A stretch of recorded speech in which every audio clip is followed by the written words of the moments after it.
Akhada Balapur police Thane अंतर्गत दाती येथे एका गावकऱ्याचा धारधार शस्त्राने कानाजवळ जोरदार वार करून खून झाल्याची घटना शनिवारी दिनांक 22 सायंकाळी 6 वाजण्याच्या सुमारास घडली आहे। आखाडा बाळापूर पोलिसांचं पथक घटनास्थळी दाखल झालंय।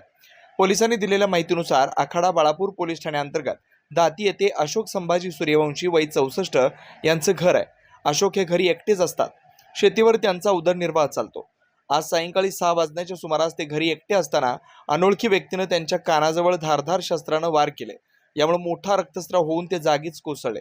दरम्यान अशोक यांचा काही वर्षापूर्वी अपघात झाला होता। यामध्ये त्यांना गंभीर दुखापत झाली होती, त्यामुळे शरीराने ते कमकुवत झाले होते। आज अचानक झालेल्या हल्ल्याचा ते प्रतिकार करू शकले नाहीत। याचा गैरफायदा घेत अनोळखी व्यक्तीने वार करून घरातून पळ काढला। काही वेळानंतर सदर प्रकार लक्षात आल्यानंतर या घटनेची माहिती आखाडा बाळापूर पोलिसांना देण्यात आली।